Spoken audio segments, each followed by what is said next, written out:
આજકાલ આપણી લાઈફસ્ટાઈલ એવી થઈ ગઈ છે ને કે જોવા જઈએ તો દરેક વ્યક્તિને ઊંઘની અછત જ હોય છે. કેટલી બી ઊંઘ મળી જાય ક્યારે બી આપણું શરીર રિકવર નથી કરી શકતું ને એની પાછળ ઘણા બધા રિસર્ચ મને મળ્યા છે.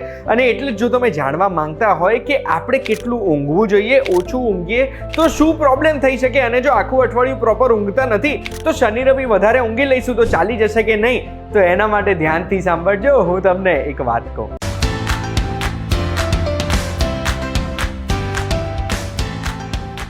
એક વાત કહું, આપનું સ્વાગત છે. મારું નામ છે ગુંજ ઠક્કર.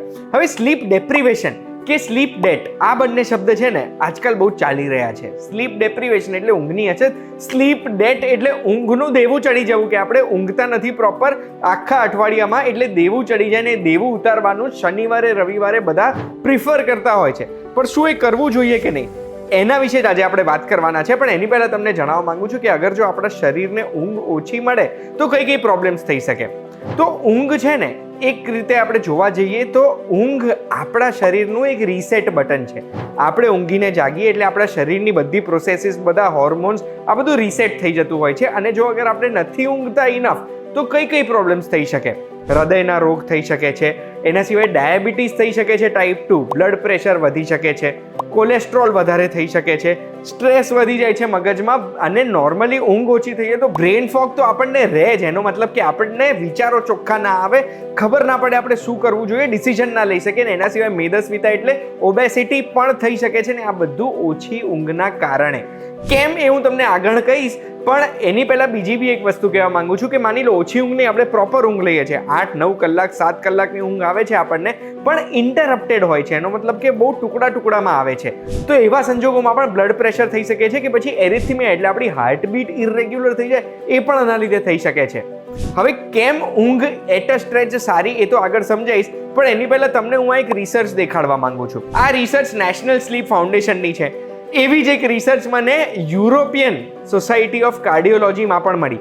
આ બંને રિસર્ચમાં કેવું કર્યું કે લગભગ 91,000 લોકો પર 14 વર્ષ સુધી એ લોકોએ ચેક કર્યું કે એ લોકોને કેટલી ઊંઘ મળે છે, પર્યાપ્ત ઊંઘ મળે છે કે નહીં. અને જેમને પર્યાપ્ત નથી મળતી એમાં એક ગ્રુપ એ લોકોએ અલોટ કર્યું જે વીકેન્ડમાં એટલે શનિ રવિમાં વધારે ઊંઘ ખેંચી લેતા હોય. હવે એમાં એક વસ્તુ એમણે નોટિસ કરી કે જે લોકોને આખા અઠવાડિયામાં 6 કલાક કે તેથી ઓછી ઊંઘ મળે છે, એ શનિ રવિ જો વધારે ઊંઘી લે છે ને તો એમના હાર્ટ એટેકના કે હૃદયના રોગના ચાન્સીસ 19% ઓછા થઈ જાય છે, ઘટી જાય છે. ટ્વિટર ઉપર ડોક્ટર સુધીર કુમાર કરીને એક ન્યુરોલોજીસ્ટ છે, એમણે પણ આ રિસર્ચને સપોર્ટ કરીને આપણને જણાવ્યું કે જેન્યુઅનલી 19-20% ઘટાડો થઈ શકે છે. પણ મને તો બીજી બી એક રિસર્ચ મળી. 2019માં એક રિસર્ચ અમેરિકામાં થઈ હતી. આ રિસર્ચમાં એવું કીધું હતું કે એવી સ્ત્રીઓ જે આખા અઠવાડિયામાં પ્રોપર નથી ઊંઘતા અને શનિ રવિ વધારે ઊંઘે છે, એવી સ્ત્રીઓમાં હૃદયના રોગ થવાના ચાન્સીસ વધારે છે અને હાર્ટ એટેકના ચાન્સીસ પણ વધારે છે. એટલે આ તો આપણને બે અલગ અલગ રિસર્ચ મળી, અલગ અલગ દેશમાંથી મળી, અને આ બંને રિસર્ચ ઓપોઝિટ વાતો કહી રહ્યા છે. તો સત્ય શું છે? તો સત્ય મને તો એટલી વસ્તુ ખબર પડે છે કે એક વ્યક્તિને 7 થી 9 કલાક ઊંઘવું જોઈએ એવું બધી બાજુના એક્સપર્ટ્સ માને છે. પણ આ 7 થી 9 કલાક કેમ ઊંઘવું જોઈએ એમાં આપણે ઉતરીશું ને તો આપણને સત્ય હજુ પણ ખબર પડશે. કોઈ પણ વ્યક્તિ ઊંઘી જાય ને એના પછી એમની ઊંઘના 4 અલગ અલગ સ્ટેજ હોય. પહેલો સ્ટેજ છે એને N1 કહેવાય. આ સૌથી કાચી ઊંઘ કહેવાય, જે ઊંઘ તરત તૂટી જઈ શકે છે અને 1 મિનિટથી લઈને 7 મિનિટની વચ્ચે આ સ્ટેજ ચાલે છે. આ સ્ટેજમાં આપણું શરીર હજુ પૂરેપૂરું રિલેક્સ નથી થયું હોતું, હજુ આપણો કંટ્રોલ શરીર પર હોય છે. સ્ટેજ 2, આપણે જો સ્ટેજ 1 પાસ કરી દઈએ તો સ્ટેજ 2 આવે, એને N2 કહેવામાં આવે છે. N2માં આપણી આંખોની મૂવમેન્ટ બંધ થઈ જાય છે, આપણું બોડી રિલેક્સ થઈ જાય છે, આપણા બોડીનું ટેમ્પરેચર ઓછું થઈ જાય છે, હૃદયના ધબકારા સ્લો થઈ જાય છે, અને આપણું દર મિનિટે શ્વાસ લેવાની સ્પીડ પણ સ્લો થઈ જાય છે.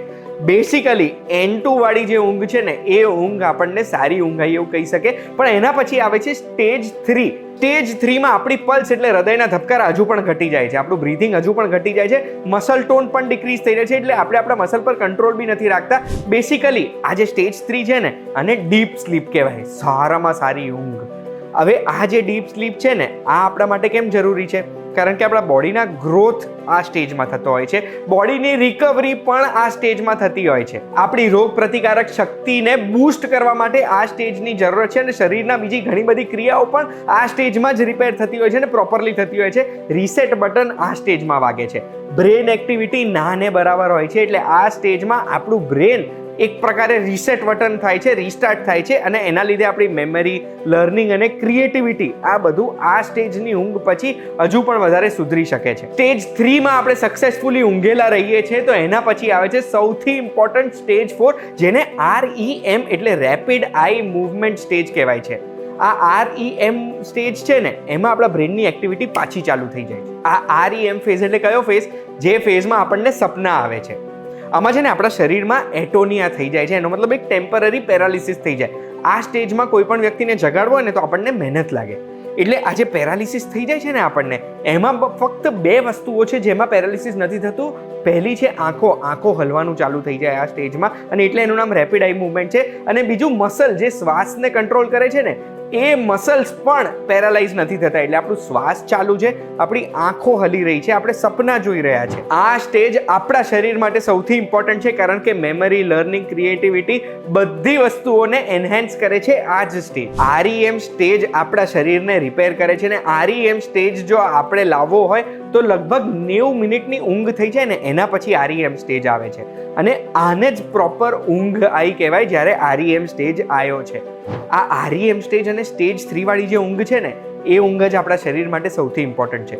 હવે માની લો સોમવારથી શુક્રવાર આપણે REM સ્ટેજ ઓછો રાખીએ છીએ, ડેલ્ટા સ્લીપ ઓછી રાખીએ છીએ જે સ્ટેજ 3 કહેવાય છે, અને એને આપણે શનિ રવિ રિકવર કરાવવાનો ટ્રાય કરીશું તો આપણા શરીરને ધીમે ધીમે આપણે નુકસાન જ કરી રહ્યા છે.